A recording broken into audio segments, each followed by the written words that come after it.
Before the video commences, hey, go ahead and follow WSH on the daily, one of the fastest Commander Instagram accounts out there. Very, very thorough. They do giveaways. They do a bunch of name this Redskin from back in the Redskins days. They do a lot of dope stuff with it. So go ahead and follow WSH on the daily. They are sponsoring today's video. Guys, have a great one. Enjoy. Peace.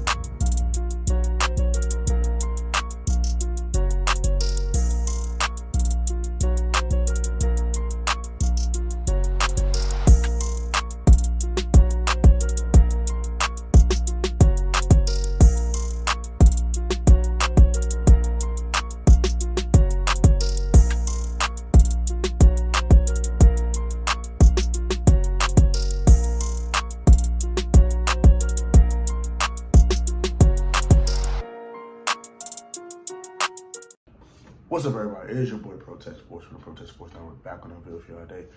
I'm here on blessed one saying safety and help you to all glory to God. From God, right? We talk right now. God's opening doors, paving ways for all you guys, and also closing doors that need to be closed in order to open up bigger doors and better opportunities for all of y'all. Jesus, they pray. And today's video is on my Washington Commanders Day 1 and Day 2 analysis. I will give you guys my draft grades for each pick in the 2022 NFL draft that has been made so far by the Washington Commanders. And then I will give you guys my true assessment of this draft and maybe how we can make it better in daybreak. So let's start with the picks that we ever made. We're at pick 11, as you guys already know. We traded down to pick 16 in order to acquire more picks. We got a third and fourth rounder from the New Orleans Saints in order for them to draft wide receiver Chris Olave out of Ohio State. Cal Hamilton's off the board at 14 to the Ravens. The Eagles trade up to 13 in order to draft Jordan Davis, defensive tackle out of Georgia.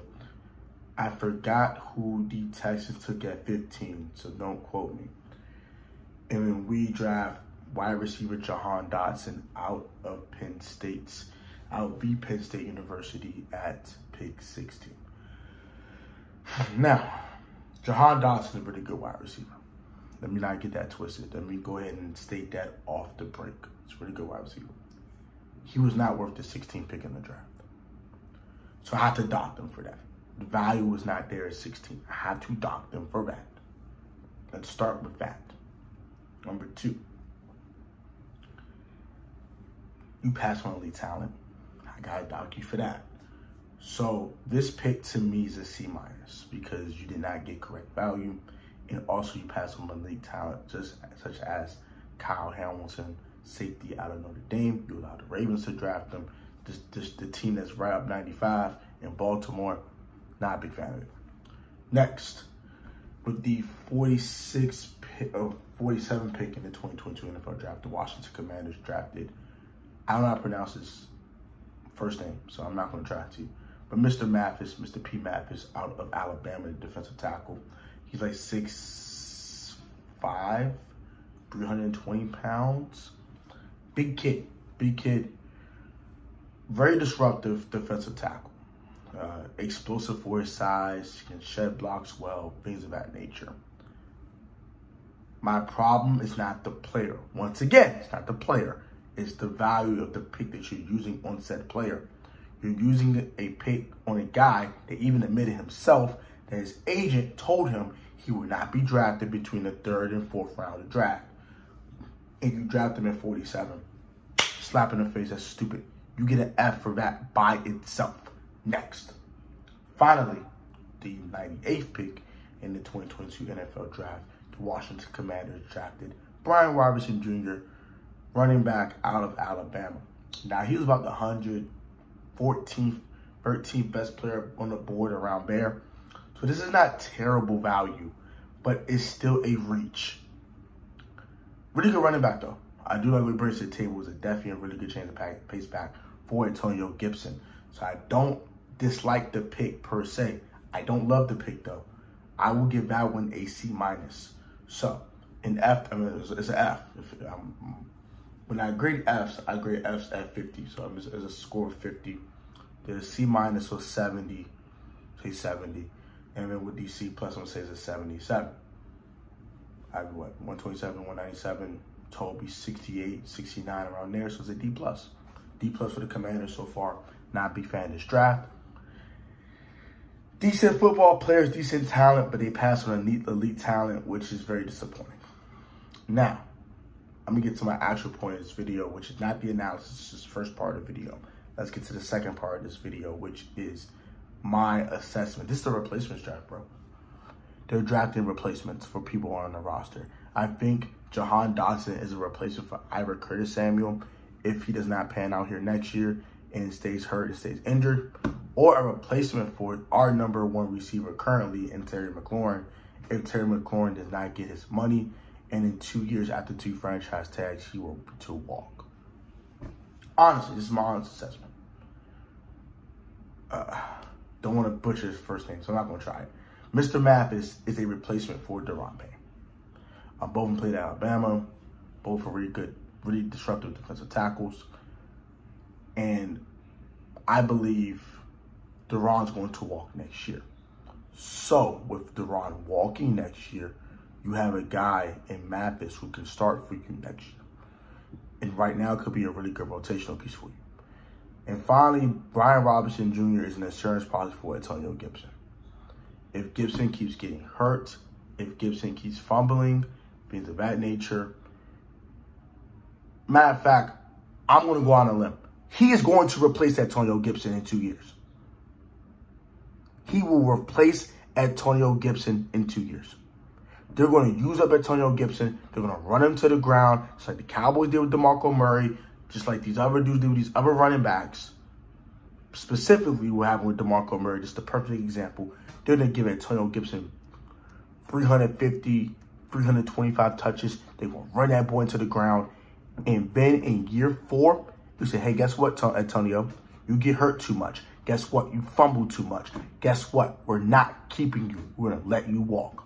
And we're going to start this kid that's still a rookie deal. They're going to use him up during the rest of his rookie contract, and they're going to let Brian Robinson take up that job, and they will go from there. They'll probably draft another running back next year to replace J.D. McKissick, and that'll be their new duo. So this is the replacements draft, bro. This is exactly what it is. This is the replacements draft. Another problem I had with this draft and with this 2022 NFL draft class that they didn't have acquired so far, they've been reaching fouls. You know what I'm saying? You know, a guard guy, you guarding a guy, he trying to cross you up, you trying to keep reaching, you just reaching in, just keep reaching. You're a kid in a candy store, you want this candy so bad, but it ain't good for you. Just keep reaching. I need the candy, I need it. That's what they've been doing. They've been reaching, bro. Keep reaching. Stop reaching. Stop doing that. You did it last year with Jamin Davis. Did this year with Jahan Dotson. You definitely reach for the Mathis kid this year. And Brian Robinson's a slight reach.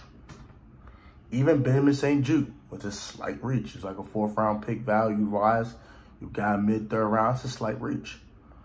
Now with Dyami Brown, that wasn't a reach last year. That was a great assessment on value.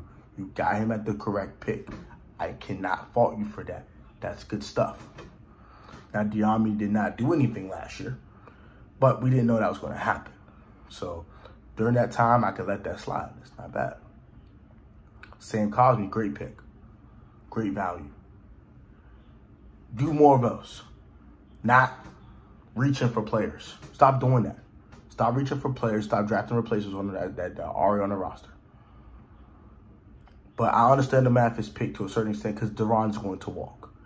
But like I said, the kid said he wasn't going to get drafted until the 3rd or 4th round. And you use the 47th pick in the draft for this kid. This is my problem. This is stupid. So I don't want to keep rambling for too much longer, but I want you guys to understand where I'm coming from.